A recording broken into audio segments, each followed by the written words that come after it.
Now, this is a little video about Super Particular by Scott Perry. I already wrote about this piece on Facebook where I met Scott. It's originally a completely electronic piece, which I listened to and I liked it a lot. So I asked him if he think it would be possible to make a version for cello, piano and recorded sound. And he was so nice to do it for us. So this is the first page of the score. In the middle is the recorded cello with the B flat. That's in the same tempo all the time.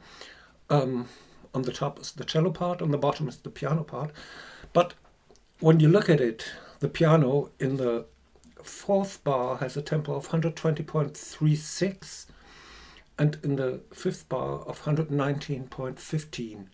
Which is, of course, something that a human being can't do. So what we needed and what he gave us is click tracks. And if you look at these click tracks, the structure of the piece becomes already much clearer. So these are the click tracks. In the middle is the regular loop. On the top is the cello. On the bottom is the piano.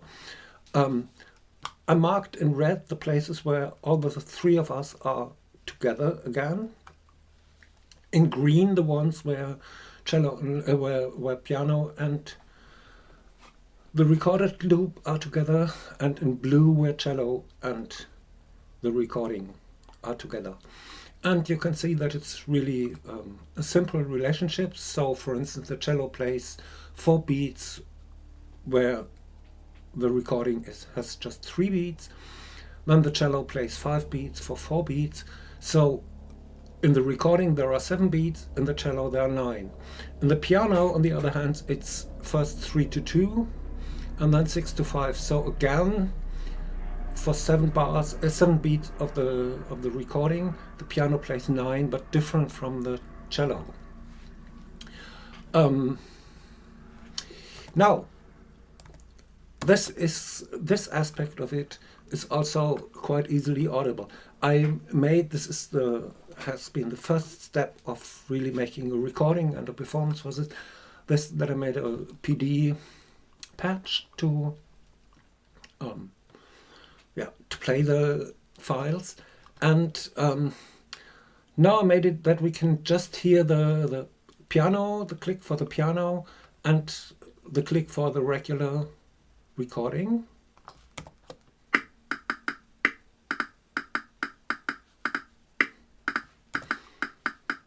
We just do it again. I think it is possible to follow that. I'll try to be with the mouse pointer there.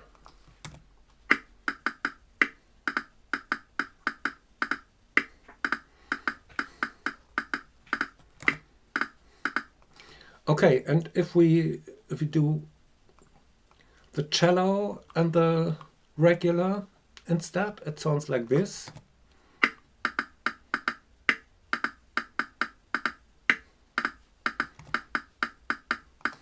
Of course, the easiest to listen are always the points where we get together. And if I play all the 3 clicks, I at least am not able to follow any details. I just can hear. It's okay to hear the green and the blue line, but basically you can hear the red lines. I'll just play that.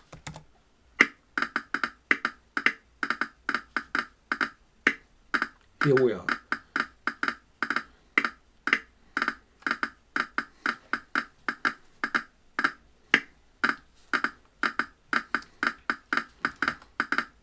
And now we also passed the second red line.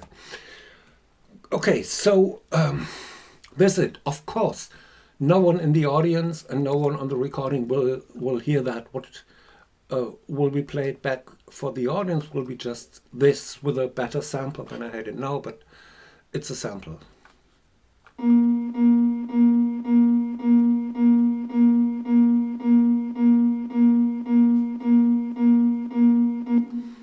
That's the regular sound in the middle.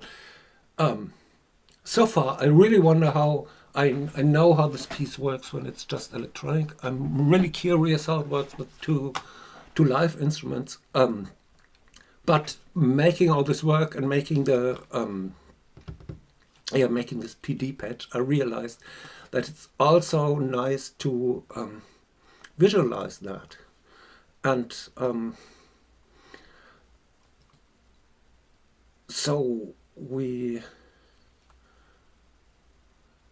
don't have to hear these now, but you can look at these. In the middle one is red, it's for the regular, and the other ones are on the left side the cello and on the right side the piano, and it looks like that.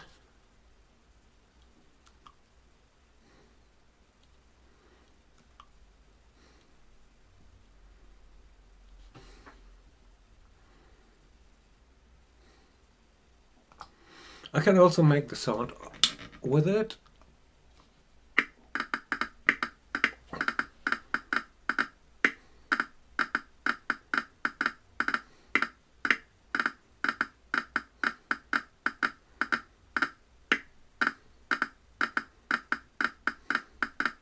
Actually, I quite like to watch that. Some things in it get more transparent for me when I watch it.